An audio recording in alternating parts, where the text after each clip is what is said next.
One of the best battles of this entire season, Ida Schelling against Anthony Perez fighting for the polka dot jersey in the first week of this year's Tour de France. The polka dot jersey, by the way, I think the most underrated jersey, and particularly one overlooked by riders going for it in the first week. The first week parcours of this year's tour, and it's kind of similar next year. It was in Brittany in the northwest of France. They had the Mur de Bretagne on the second stage. Lots of rolly stages, and then when they went through the middle, there was not too many points on offer.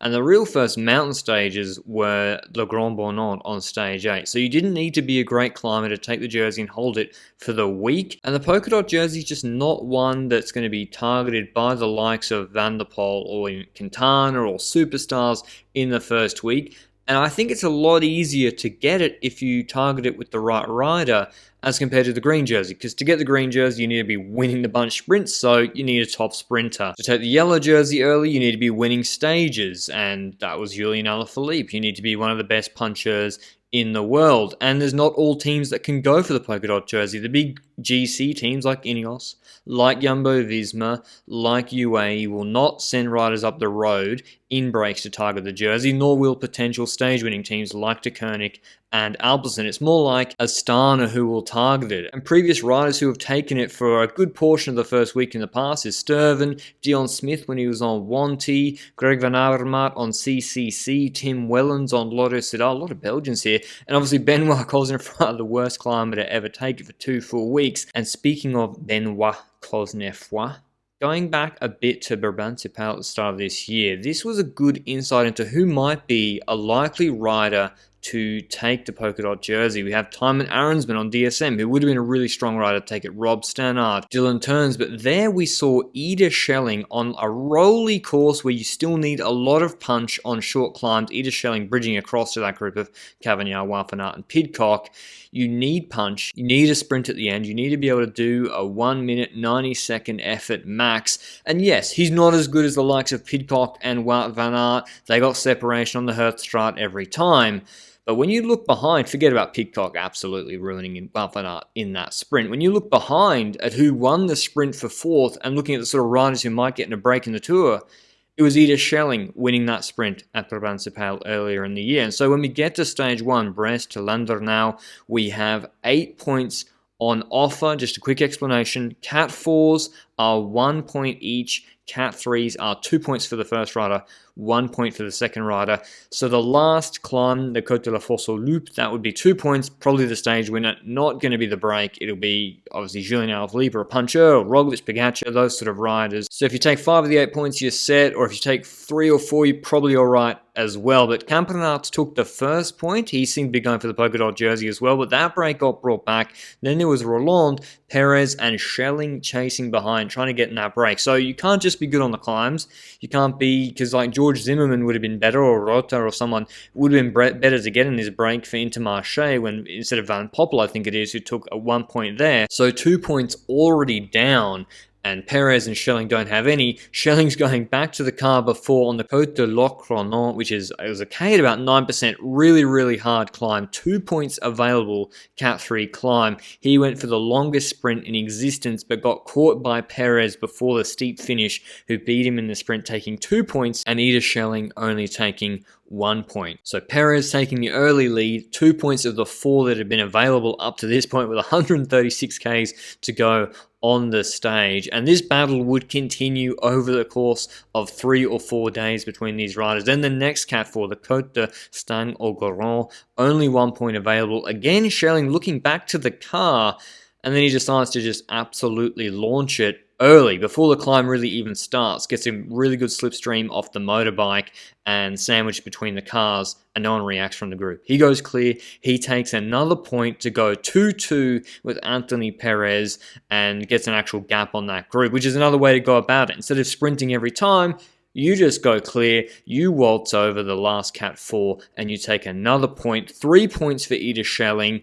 Alaphilippe would win the stage taking 2 points, but it's not enough. And whilst the majority of the accolades did go to Alaphilippe, you still have your rider, Ida Schelling, not getting paid millions of bucks, on the podium, stage 1 of the Tour de France, wearing the polka dot jersey. He'll be in the front row tomorrow as well on 3 points. And the next stage was another rolly stage, Mur de Bretagne, the double, 183 Ks, again 8 points available, again 4 Cat 4s, 2 Cat 3s, a little more condensed this time, no points available in the first 30 to 50 kilometers. And you see Ida Schelling resplendent in the polka dot jersey at the start of the stage. Perez getting in the early break, again chased down by Ida Schelling late. Well, in fact, Ida Schelling missed this move from the Trek rider and Quebecer rider, who you see like they're hustling the rate of knots.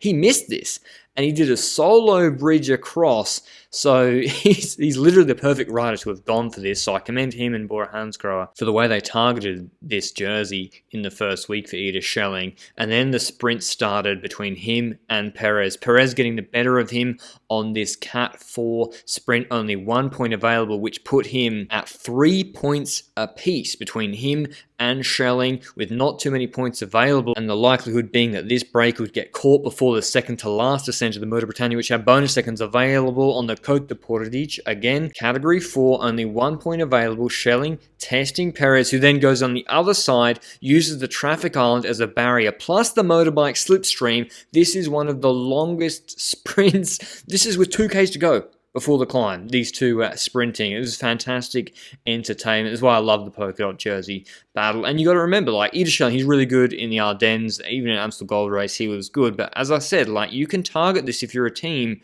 with the right riders without having superstars and get a lot of exposure. And here's the 20-second full sprint between Perez and Schelling, with Schelling going 4-3 up on Perez with that sprint endurance he showed at Brabantse earlier in the year, and taking the polka dot jersey for another day, or they take it for the rest of the week until stage 7 because of winning that sprint. I think they had some sort of agreement, those two, that if Schelling won that one, they wouldn't contest the other sprints, and they let Turns got the road. He took 2 points, and we thought, okay, well, what happens if someone takes both 2 points on both ascents of the Mur de Bretagne? Surely no one could do that. Wrong. MVDP went nuclear mode, took the bonus seconds because he wanted to get yellow, attacked again on the second ascent, got separation. This is where we saw Colbrelli actually doing pretty well, and he took 4 points. So MVDP actually took the polka dot jersey officially with 4 equal points, but you can't wear both jerseys, Matthew, even though you're greedy. So Schelling actually got to wear it the next day. So technically, Schelling didn't keep the jersey, but I mean, he got to wear it the next day.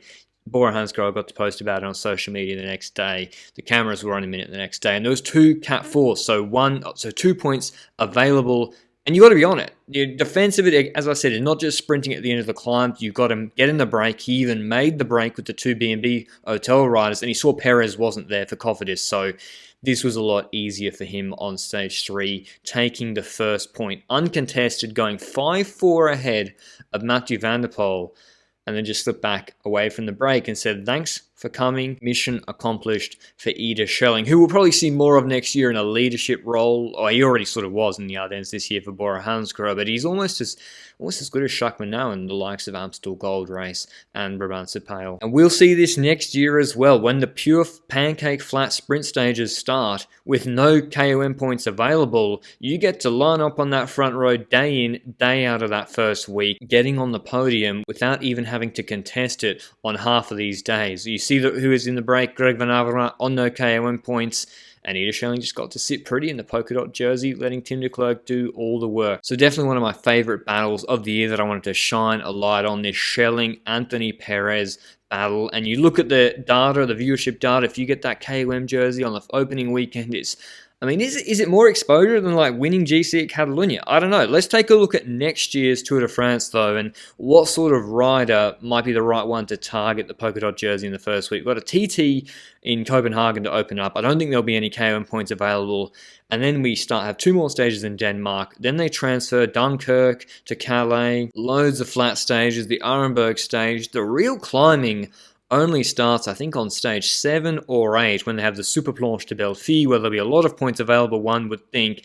The riders, I think, that we need to look at targeting the polka dot jersey early will be the riders you see at like Gent-Wevelgem or Classics, the real cobbled Classics, because the climbs won't be as hard as they were in Brittany this year. Søren Kragh Andersen, Nico Denz, Casper Pedersen at DSM are good targets for this because, Wout van Aert, Mads Pedersen, Sturven, who has won it before, they're too good, and that's a real thing with this jersey. If you're actually a stage threat or a GC threat, you can't go in the breakaway, or your team, that won't be your objective as a team. Like Pedersen will be going and Sturven will be going to win stages next year that suit them at the start of the Tour de France. Same with Wout. And so then the domestiques on those teams, like Nathan van Hooijdonk, won't be going in the breakaway either, because they'll be needing to control. And then the sprinters teams like Murku or anyone on Quickstep or anyone on Bora Hansgrohe for Bennett next year, or Lotto Sudal, they also won't go on the break. So you need to be looking at the right rider on the right team. Hugo Hull going over to Israel Startup Nation is a really good option, as well as Guillaume Bovin. But I'd love to see Movistar try with Erviti or one of their strong rouleurs as well. They could definitely go for it next year. And as I'll say once more, there's a lot of exposure and an excitement and buzz to be had around your rider and the team if you target the polka dot jersey for the first week in a smart way. But I hope you enjoyed the video. Let me know who you think is going to wear the polka dots in the first week of the Tour de France next year. We've done a full route analysis, an hour long already, for the men and women's Tour de France over on the Lanterne Rouge Cycling Podcast. So I'd encourage you to go and check that out, as well as all the off-season content we're producing over there. But otherwise, I'll see you in the next one. Ciao.